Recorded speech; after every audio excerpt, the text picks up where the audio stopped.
My name is Lieutenant Xavier Smith. I've been at the Richmond Ambulance Authority for about 5 years now. I've responded to plenty of crashes in my career as a EMT and a paramedic, and I've seen the difference that seatbelts can make in saving someone's life. Normally, the injuries that we see are a lot more severe when patients aren't wearing seatbelts when they're driving. So one of the most impactful situations that I think I've been in was when I was dispatched to a crash, and I pulled up on scene to see just a pile of metal, and I could not fathom that that was an actual vehicle until I got out of my ambulance and walked up to the scene. The driver was out of the vehicle walking around, and I knew in that moment that they were wearing their seatbelt, and that seatbelt saved their life. When I arrive on scene and I find that a driver's not wearing their seatbelt, it's a little frustrating, just because it's so easy to get in your vehicle and then put your seatbelt on. It just takes 2 seconds. I worked night shift for 4 years here, and it'd be 2 o'clock in the morning, 3 o'clock in the morning, and we show up on scene and there's nobody in the vehicle, and we're like, where's our patient at? Where's the driver of the vehicle? We took flashlights and we just walk along the tree line and we'll find somebody in the woods. They were still breathing and they still had a pulse, so we were able to get them into the ambulance and subsequently transport them to the hospital. However, if they were wearing a seatbelt, the time from us getting on scene to us getting to them and then getting them to the hospital would have been significantly decreased because we wouldn't have had to look for them.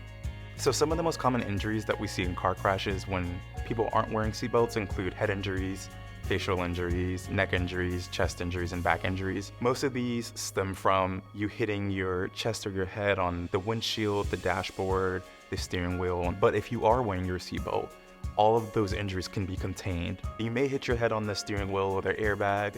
However, your injuries won't be as significant. If you don't wear your seatbelt, start building the habit. Get in your vehicle, put it on. Don't move your vehicle until you put your seatbelt on. It's the safest thing to do.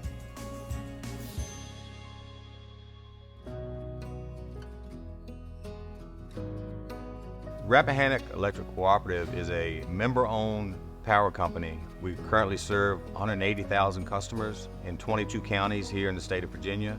So we drive in all kind of conditions, rain, snow, and daytime, nighttime.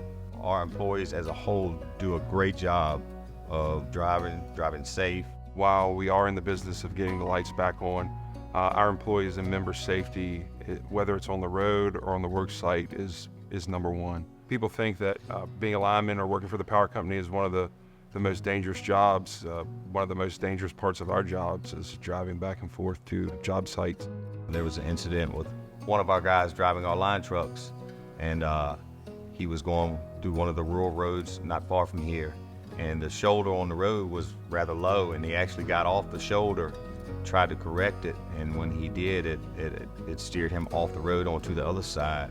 And he ended up, he tipped the truck over on its side, but luckily he was wearing his seatbelt. That definitely saved him from any injuries. With these big trucks on these secondary roads, you have to really drive defensively because they're very top heavy. Even if they run off the side of the road a little bit, it's a chance that they could tip over. Most time when you leave our locations, you will see a sign that says buckle up. So we try to make that forefront. We have posters that we've gotten from JobSmart that we put in the break rooms. So that right there is the first part of your trip.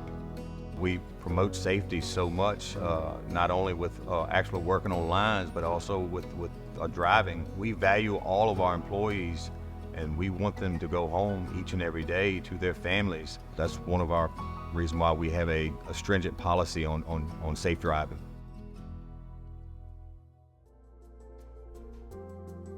My name is Michael Lesage, and I'm a trooper with the Virginia State Police. A moment in my career that reinforced seatbelt usage for me was a few months ago. I was involved in a motor vehicle crash on Interstate 64. I was struck by a wrong-way driver who was traveling over the posted speed limit, and I thankfully sustained very minor injuries, and I firmly believe that's because I was properly seatbelted. When I first started, I was a young police officer, and I was part of the, I can't wear my seatbelt in my patrol car because if something happens, I need to be able to get out immediately. Or maybe my holster was in the way. That has since changed. I wear my seatbelt 100% of the time, on and off duty, for my safety because they work.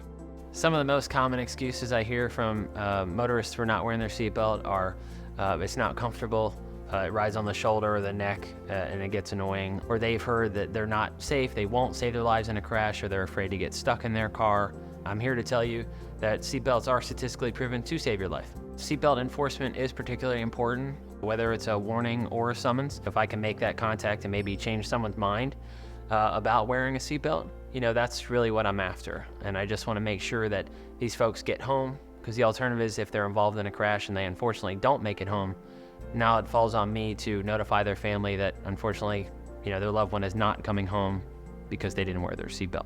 The impacts I have seen on families for those who have succumbed to injuries in a crash for not wearing their seatbelt is devastating. It is easily the worst part of my job. I dread that part of it.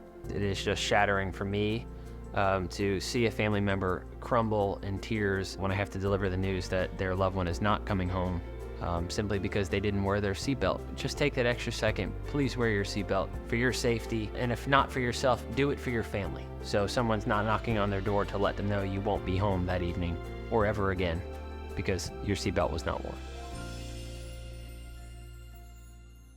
My son Christopher was a joy, a delight. He loved life. He loved his friends.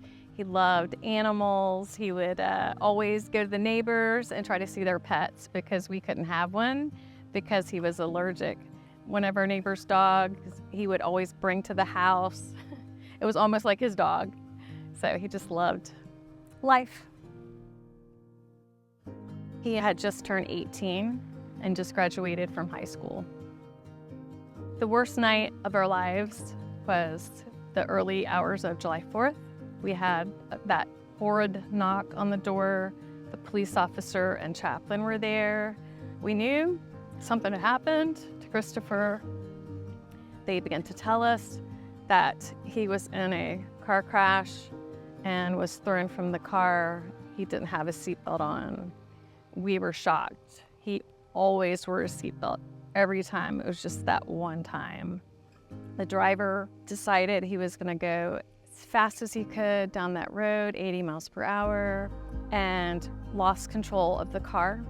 Then Christopher was thrown from the car to his death right here on this road because he didn't have a seatbelt on. The rest of the kids had their seatbelts on. Christopher, we called him Critter. He's the baby. He was just the cutest thing with this curly blonde hair. He was the joy of my heart. The message I would like to share with others is that it is so important to wear your seatbelt every time in every seat. Seatbelts can save your life so that you can make it home to your loved ones. It just takes that one click.